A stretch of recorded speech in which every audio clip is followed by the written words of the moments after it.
सभी को जय जिनेंद्र। एक इंस्पेक्टर स्कूल का निरीक्षण करने गया। निरीक्षण करके उसने स्कूल की रिपोर्ट लिखी। उसने लिखा कि सभी क्लासें बड़ी अनुशासन में हैं, सभी कार्य समय पर किया जा रहा है, पढ़ने का ढंग अध्यापकों का ठीक है, बच्चे होशियार हैं, स्कूल में साफ सफाई है। लेकिन जैसा होना चाहिए था वैसा नहीं है। मात्र इस वाक्य ने बताए गए सारे वाक्यों पर पानी फेर दिया। ठीक वैसे ही हमने भावपूर्वक भगवान की वंदना की, पूजा की, तीर्थ भी गए, व्रत उपवास किए, परंतु उसके बदले अगर थोड़ी सी इच्छा कर ली कि हमें इसकी पूर्ति हो जाए, हमें यह मिल जाए, जैसे कि रावण ने विद्याधर की विभूति देखी थी और यह भावना कर ली थी कि मेरे तप का फल यही मिले, इसके समान वैभव हो जाए, तो क्या हुआ? हमने राख के लिए चंदन को जला दिया। अतः धर्म करके अगर हम थोड़ी सी भी चाह कर लेंगे तो वह अमृत जहर रूप में परिवर्तित हो जाएगा। तब जीवन का अमृत है, तब जीवन जलती ज्योत है, तब से होती है कर्म निर्जरा, तब ही मोक्ष मार्ग का स्तोत्र है। आज द्रव्य संग्रह का तीसरा दिन और आप पढ़ रहे हैं द्रव्य। द्रव्य वह पदार्थ जो सदा संसार में अपना शाश्वत अस्तित्व रखता है। 58 गाथाओं में से 27 गाथाएं द्रव्य की है। द्रव्य अर्थात जीव अजीव। उनमें से जीव की आप 14 गाथाओं में से आज 5वीं गाथा का रसास्वादन करेंगे, अर्थात उपयोग। उपयोग में से भी ज्ञानोपयोग। ज्ञानोपयोग यानी ज्ञान, जानना, परंतु वह ज्ञान हमारा कहीं कुमति कुश्रुत तो नहीं। ऐसा 8 प्रकार का ज्ञानोपयोग आपको समझाएंगे अत्यंत सरल भाषा में। प्राकृत भाषा का श्लोक है, गाता है, परंतु पंडित श्री रतनलाल बेनाडा जी इसे आपको अति सरलता से बोधगम्य कराएंगे। तो आइए पढ़ें। जय जिनेन्द्र। जीवमजीवं दवं जिनवर बसहीन जीर्णनिदिष्टं देविन्दविन्दवन्दं वन्दे तं संवदा शिरसा। पंच परमेष्ठी भगवान की जय। इस द्रव्य संग्रह ग्रंथ में प्राकृत की गाथाएं चल रही हैं। आप लोगों को समझ में आ रही है कि नहीं? कुछ नया विषय तो है, हिंदी नहीं, संस्कृत भी नहीं, प्राकृत है, लेकिन सरल है एकदम। थोड़ा सा ज़रा सा भी मन लगाएंगे तो समझ में आएगा। क्या विषय चल रहा है? जीव को बताने के ग्रंथकार ने 9 सब्जेक्ट दिए, 9 विषयों से जीव को समझा रहे। उनमें से सबसे पहले जीव जीता है, प्राणों से जीता है, चेतन प्राण से जीता है, वो विषय हो गया।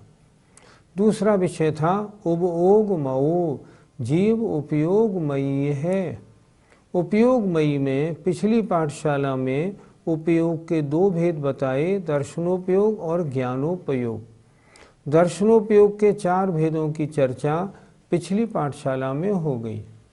अब आज हम ज्ञानोपयोग की चर्चा करेंगे। आइए। णाणं अट्ठवियप्पं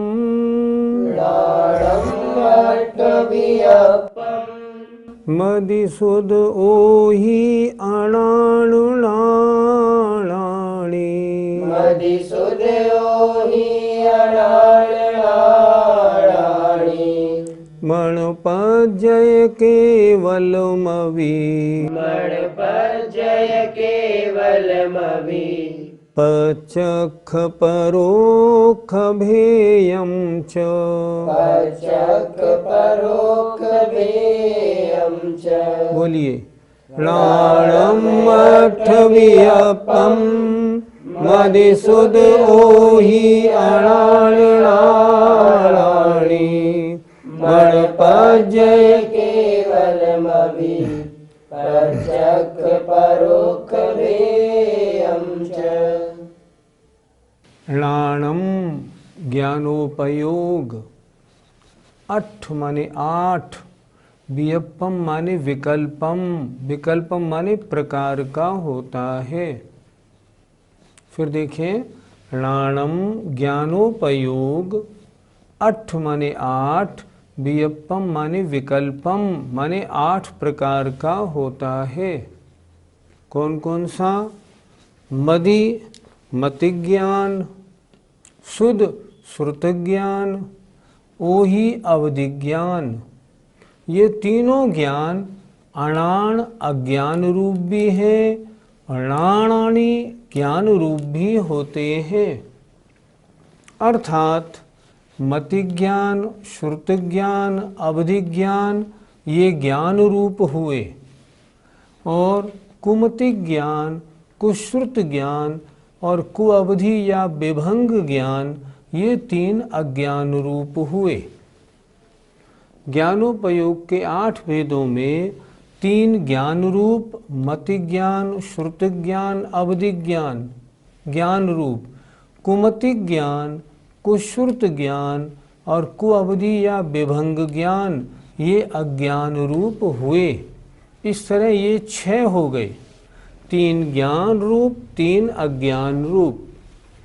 और मणपज्य मन पर्य ज्ञान और केवलम अपि और केवल ज्ञान, इस प्रकार 1, 2, 3 और तीनों अज्ञान रूप 6 और 7 और 8 प्रकार का ये ज्ञानोपयोग होता है। इस ज्ञानोपयोग के 2 भेद और भी हो सकते हैं, प्रत्यक्ष और परोक्ष भेद भी इसके ज्ञानोपयोग के कहे गए हैं। अर्थात 8 प्रकार के ज्ञान को हम प्रत्यक्ष और परोक्ष में भी बांट सकते हैं। इस प्रकार ज्ञानोपयोग 8 प्रकार का हुआ। एक बार फिर देखें, राणम ज्ञानोपयोग 8 वियप्पम 8 प्रकार का होता है। मति ज्ञान, श्रुति ज्ञान और ओहि माने अवधि ज्ञान, ये तीनों ज्ञान ज्ञान रूप है, और कुमति ज्ञान, कुश्रुत ज्ञान, कुअवधि ज्ञान या विभंगावधि ज्ञान ये अज्ञान रूप है। 6 प्रकार का ज्ञानोपयोग हुआ। और मनपर्य ज्ञान और केवल ज्ञान, इस प्रकार ये 8 प्रकार का ज्ञानोपयोग होता है। इस 8 प्रकार के ज्ञानोपयोग को हम प्रत्यक्ष और परोक्ष के भेद में भी बांटते हैं। अर्थात ज्ञानोपयोग 2 प्रकार प्रत्यक्ष और परोक्ष रूप भी होता है। इस प्रकार इस गाथा का अर्थ हुआ। गाथा बिल्कुल सरल है, एकदम प्राकृत, एकदम समझ में आती है। पंडित जी, मति ज्ञान किसे कहते हैं? आपने तत्वार सूत्र में पढ़ा तो था। इंद्रिय और मन की सहायता से जो ज्ञान होता है उसे मति ज्ञान कहते हैं। पंडित जी, श्रुतक ज्ञान किसे कहते हैं? मति ज्ञान से जो ज्ञान, जो चीज़ जानी, उसको विशेष रूप से जानने का नाम श्रुति ज्ञान है। जैसे मान लो, मति ज्ञान से आपने जाना ये पंखा है। अब श्रुति ज्ञान से ये कितना पुराना है, कितने रुपए का आया होगा, ये आवाज़ क्यों कर रहा है, हवा ज़्यादा क्यों नहीं दे रहा, ये सब बात श्रुति ज्ञान में आती है। मति ज्ञान से जाने हुए को विशेष रूप से जानना श्रुति ज्ञान है। पंडित जी, अवधि ज्ञान की क्या परिभाषा है? इंद्रिय और मन की सहायता के बिना आत्मा से द्रव्य क्षेत्र काल भाव की सीमा सहित जो रूपी पदार्थों को जानता है उसे अवधि ज्ञान कहते हैं। फिर एक बार समझें, इंद्रिय और मन की सहायता के बिना आत्मा से द्रव्य क्षेत्र काल भाव की मर्यादा सहित जो रूपी पदार्थों को जाना जाता है, जो जानता है वह अवधि ज्ञान है। ये तीन ज्ञान कुज्ञान कैसे हो जाते हैं? ये तीन ज्ञान अगर सम्यक दर्शन के साथ हैं तो ज्ञान कहलाते हैं, मति श्रुत अवधि। अगर वो सम्यक तो नष्ट हो गया और मिथ्यात्व आ जाता है वहाँ, तो ये कुमति, कुश्रुत, कुअवधि या विभंग ज्ञान कहलाते हैं। अर्थात अभिप्राय गलत हो जाने से वो ज्ञान बजाय सच्चे ज्ञान के झूठा ज्ञान कहलाने लगता है। ज्ञान तो ज्ञान है, ज्ञान का काम है जानना, लेकिन अगर सम्यक्त्व के साथ है तो सच्चा ज्ञान है, मिथ्यात्व के साथ अभिप्राय गलत है तो ज्ञान गलत होने के कारण उसे कुज्ञान कहते हैं। इसलिए ये तीन ज्ञान यदि मिथ्यात्व के साथ हो तो अज्ञान या कुज्ञान कहलाते हैं। मनः पर्याय ज्ञान किसे कहते हैं? मनः पर्याय, जो मन की पर्यायों को जाने, अर्थात द्रव्य क्षेत्र काल भाव की मर्यादा सहित इंद्रिय मन की सहायता के बिना आत्मा से जो दूसरे को मन को जानकर, दूसरे के मन को जानकर, किससे? इह मति ज्ञान से मन में चिंतित पदार्थ को जानता है, उसका नाम मनः पर्याय ज्ञान है। अर्थात दूसरे के मन में चिंतित पदार्थ को जानने वाला ज्ञान मनः पर्याय ज्ञान कहलाता है। पंडित जी, मनः पर्याय ज्ञान भी क्या सच्चा होता है या झूठा होता है? सच्चा तो होता ही है, पर झूठा क्यों नहीं होता? अज्ञान में तीन ज्ञान लिए, कुमति, कुश्रुत, कुअवधि। कु मनः पर्याय नहीं लिया। क्यों? अगर मिथ्या दृष्टि है उसे मनः पर्याय ज्ञान होता ही नहीं। तीन ज्ञान तो हो जाते हैं, इसलिए कुमति, कुश्रुत, कुअवधि बना, लेकिन मिथ्या दृष्टि को मनः पर्याय ज्ञान नहीं होता। मनः पर्याय ज्ञान सम्यक दृष्टि को ही होता है, इसलिए मनः पर्याय ज्ञान कु या खोटा या मिथ्या नहीं होता। पंडित जी, इन चार ज्ञानों में से वर्तमान में कितने ज्ञान हो सकते हैं? वर्तमान में अगर जीव सम्यक दृष्टि है तो उसके मति ज्ञान और श्रुति ज्ञान, मिथ्या दृष्टि है कुमति ज्ञान, कुश्रुत ज्ञान होते हैं। अवधि ज्ञान किसी किसी के किसी समय में पाया जाता है, वैसे जनरली नहीं होता।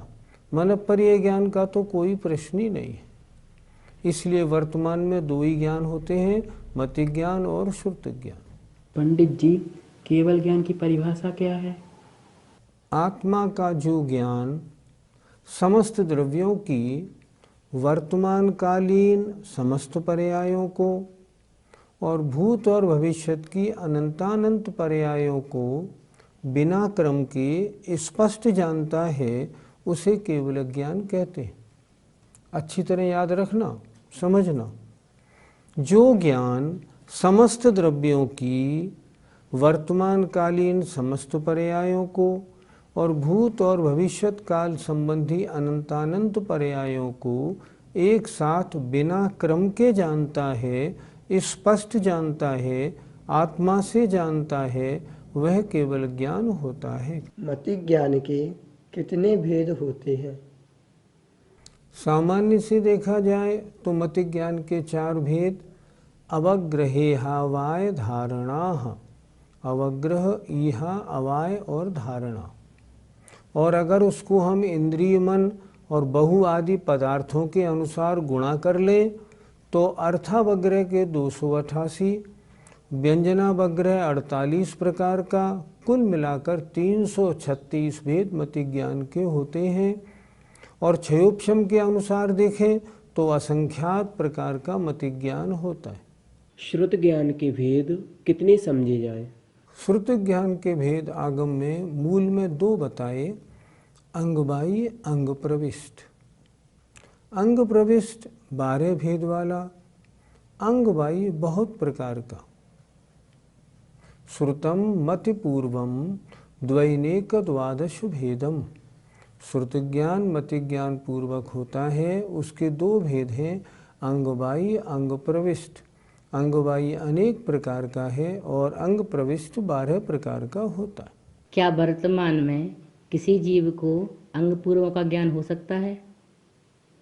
इस पंचम काल के प्रारंभ के कुछ वर्षों में तो अंग पूर्वों का ज्ञान था, लेकिन वर्तमान में किसी का इतना क्षयोक्षम या क्षमता नहीं जो अंग पूर्वों का ज्ञान हो सके।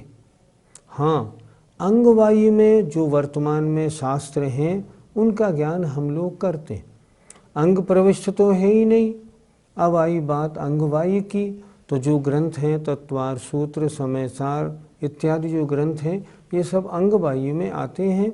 इनका अध्ययन और ज्ञान हो सकता है, पर अंग पूर्वों का 11 अंग 14 पूर्व वगैरह का ज्ञान नहीं हो सकता। पंडित जी, अवधि ज्ञान कितने प्रकार का होता है? अवधि ज्ञान के भेदों पर थोड़ा विचार करना पड़ता है। अवधि ज्ञान 2 प्रकार का भी है, गुण प्रत्यय और भाव प्रत्यय। अवधि ज्ञान 2 प्रकार का और भी तरह से है, अर्थात गुण प्रत्यय और क्षयोक्षम निमित्तक। 3 प्रकार का भी होता है, देशावधि, परमावधि, सर्वावधि। क्षयोक्षम निमित्तिक ज्ञान 6 प्रकार का बताया है। कौन कौन सा? अनुगामी, अनुगामी, वर्धमान, हीमान, अवस्थित और अनवस्थित। इस प्रकार अवधि ज्ञान के भेद हमें कई प्रकार से समझने चाहिए। तत्वार सूत्र जब हमने पढ़ाया था तो इनके बारे में अच्छी प्रकार समझाया था। हमारे मति ज्ञान है या श्रुत ज्ञान या कुमति या कुश्रुत ज्ञान, हम कौन सा ज्ञान माने? पहले ये बताओ, तुम्हें सम्यक दर्शन है या मिथ्या दर्शन? बोलो, तुम क्या सोचते हो? अगर तुम्हारे सम्यक दर्शन है तो मति और श्रुत, और मिथ्या दर्शन है तो कुमति और कुश्रुत। अब प्रश्न ये है, हम कैसे जाने हमारे सम्यक दर्शन है या नहीं? इसके लिए जो विभिन्न ग्रंथों की टीकाएं हैं उनमें कुछ पहचान के चिन्ह लिखे हुए।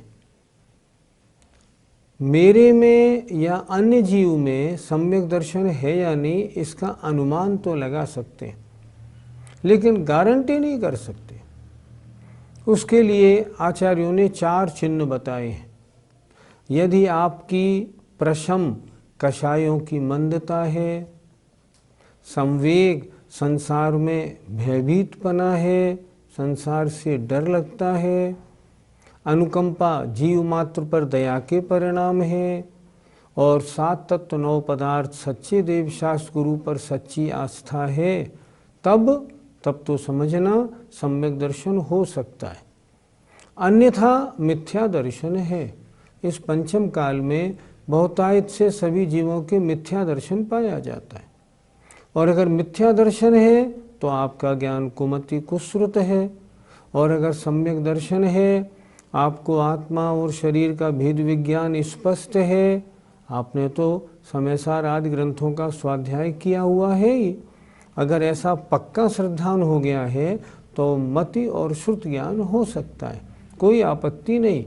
इस सम्यक दर्शन होने का कोई चिन्ह बाहर से दृष्टिगोचर नहीं होता, केवल अनुमान लगाया जा सकता है। और बाकी मेरी श्रद्धा कैसी है मैं जानता हूँ, आपकी कैसी है आप जानते हैं।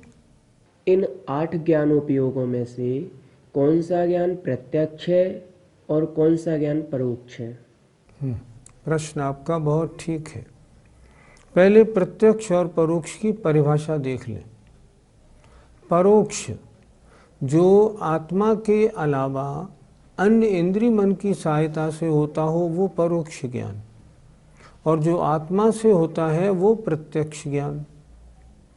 मति ज्ञान, श्रुति ज्ञान, कुमति ज्ञान और कुश्रुत ज्ञान ये परोक्ष ज्ञान है। अवधि ज्ञान, कुअवधि ज्ञान, मनप्पर्य ज्ञान और केवल ज्ञान ये प्रत्यक्ष ज्ञान है। क्यों? क्योंकि ये आत्मा से होते। इनमें भी जो प्रत्यक्ष ज्ञान है, इनमें और अगर अच्छी तरह हम देखें तो अवधि, कुअवधि और मनप्पर्य ज्ञान ये देश प्रत्यक्ष हैं, और केवल ज्ञान सकल प्रत्यक्ष है। इस तरह इनको अच्छी तरह से समझ लेना चाहिए। पंडित जी, इस गाथा से हमें क्या शिक्षा लेनी चाहिए? इससे पहले तो ये समझना चाहिए आत्मा में ज्ञानोपयोग कितने प्रकार का होता है। समझ में आ गया कि वर्तमान में मति और श्रुत, कुमति और कुश्रुत होते हैं। फिर थोड़ा आत्मनिरीक्षण करना चाहिए कि मेरे कौन से ज्ञान है, मेरा श्रद्धान कैसा है। अगर मेरा श्रद्धान कमज़ोर है और दूषित है, अभी तक मैं अन्य देवी देवताओं की पूजा आराधना करता हूँ सच्चे देव को छोड़ के, तो समझना कुमति और कुश्रुत है और ये मिथ्यात्व है, ये तो अनंत संसार का कारण है।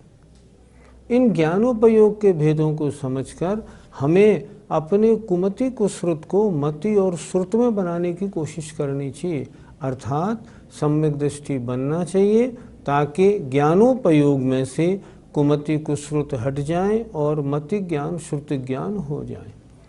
अगर कुमति कुश्रुत है अनंत संसार के कारण है, मति श्रुत है तो स्वर्ग और मोक्ष के कारण होते।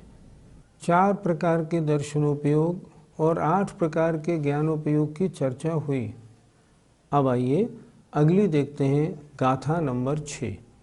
8 चतुर्णान दंसण, 8 चतुर्णान दंसण, सामर्णं जीवलक्षणं भणियम्, सामर्णं जीवलक्षणं भणियम्, व्यवहारा शुद्धनया, व्यवहारा शुद्धनया, शुद्धं पुण्यदंसणं म्लानम्, शुद्धं पुण्यदंसणं म्लानम्। 8 माने 8, चतु माने 4, लाण माने ज्ञान, दर्शन माने दर्शन, अर्थात 8 प्रकार का ज्ञानोपयोग और 4 प्रकार का दर्शनोपयोग।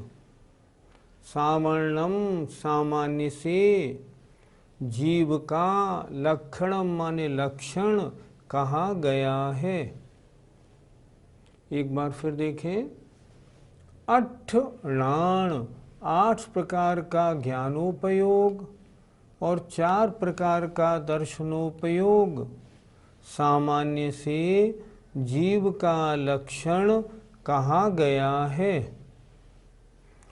किस नय की अपेक्षा? व्यवहारा, व्यवहार नय की अपेक्षा।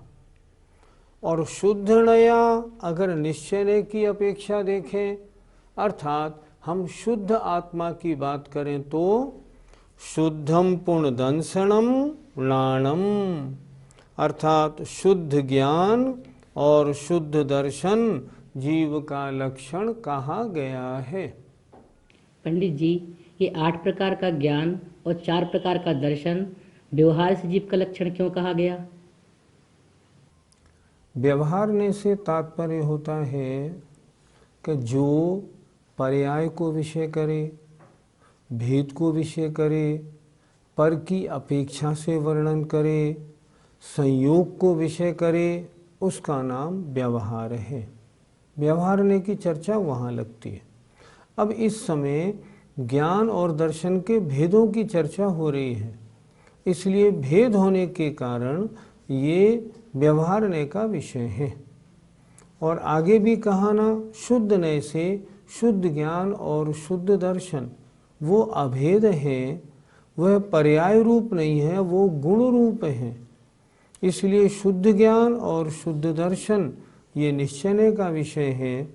और ये जो 8 प्रकार का ज्ञान और 4 प्रकार का दर्शन भेद रूप कहा गया, ये व्यवहारने का विषय है, ऐसा समझना है। तो फिर जीव का लक्षण क्या माना जाए? उपयोगो लक्षणम, तत्वार सूत्र का सूत्र दिया है। जीव का लक्षण उपयोग है, अर्थात लक्षण से लक्ष्य की पहचान होती है। जहाँ ज्ञान और दर्शन है वहाँ जीव है। मति ज्ञान श्रुति ज्ञान ये जीव के लक्षण नहीं, ये तो ज्ञान के भेद और दर्शन के भेद कहे गए। लक्षण क्या है? जिसमें ज्ञान और दर्शन पाया जाता है वह जीव है। अर्थात अब जीव निगोदिया हो या सिद्ध भगवान हो, ज्ञान और दर्शन दोनों में पाया जाएगा। चाहे वो किसी रूप में हो। इसलिए उपयोगो लक्षणम, जहाँ ज्ञान और दर्शन है वह जीव है, यह जीव का लक्षण बना। तो फिर 8 प्रकार का जो ज्ञान और 4 प्रकार का दर्शन है, उसमें से हम अपने जो हमारा ज्ञान और दर्शन कौन कौन से हैं? आपके वर्तमान में 2 ज्ञान, मति श्रुत। अब अगर सम्यक दर्शन है तो मति श्रुत, और मिथ्या दर्शन है तो कुमति और कुश्रुत। 2 ज्ञान और दर्शन 2, चक्षु दर्शन और अचक्षु दर्शन। अब जैसे 1 इंद्री, 2 इंद्री, 3 इंद्री जीव हैं, उनके अचक्षु दर्शन, चक्षु दर्शन नहीं। 4 इंद्री, 5 इंद्री जीवों के चक्षु दर्शन। इसलिए हमारे चक्षु दर्शन अचक्षु दर्शन दोनों, और ज्ञान में मति और श्रुत 2 ज्ञान है। तो फिर केवल ज्ञान और केवल दर्शन क्या जीव का लक्षण नहीं है? लक्षण उसे कहते हैं जो लक्ष्य में हमेशा पाया जाए। ठीक है। अच्छा, क्या मति श्रुत अवधि मनःपर्यय ज्ञान आत्मा में हमेशा पाए जाते हैं? नहीं। क्यों? केवली भगवान में नहीं पाए जाते। अच्छा, क्या केवल ज्ञान केवल दर्शन जीव में हमेशा पाए जाते हैं? नहीं पाए जाते। हम में कहाँ केवल ज्ञान केवल दर्शन? तो अगर ये लक्षण होते तो फिर जितनी भी आत्माएं हैं सब में ये पाए जाने चाहिए थे। पर केवल ज्ञान और केवल दर्शन नहीं पाए जाते सारे जीवों में, इसलिए ये जीव के लक्षण तो नहीं बने। तो फिर ये क्या है? जीव का जो ज्ञान नाम का गुण है उसकी स्वाभाविक पर्याय केवल ज्ञान, जो दर्शन नाम का गुण है उसकी स्वाभाविक पर्याय केवल दर्शन। मतिश्रुत अवधि मनःपर्यय ये, या चक्षु अचक्षु अवधि दर्शन ये हैं, ये जीव के जो स्वाभाविक मतलब जो ज्ञान और दर्शन गुण है इनकी वैभाविक पर्याय हैं। अब पर्याय स्वाभाविक हो या वैभाविक, ये जीव का लक्षण नहीं। तो जीव का लक्षण क्या माने? जिसमें जानने देखने की शक्ति पाई जाए, वो जीव का लक्षण है। जीव में ज्ञान दर्शन तो पाया जाएगा। निगोदिया में भी ज्ञान दर्शन है, सिद्ध भगवान में भी ज्ञान दर्शन है। इसलिए ज्ञान दर्शन जीव का लक्षण है, केवल ज्ञान और केवल दर्शन जीव का लक्षण नहीं माना जाएगा। ठीक है ना? ऐसे अब कल जीव अमूर्तिक है, इसकी चर्चा करेंगे। तब तक के लिए जय जिनेंद्र।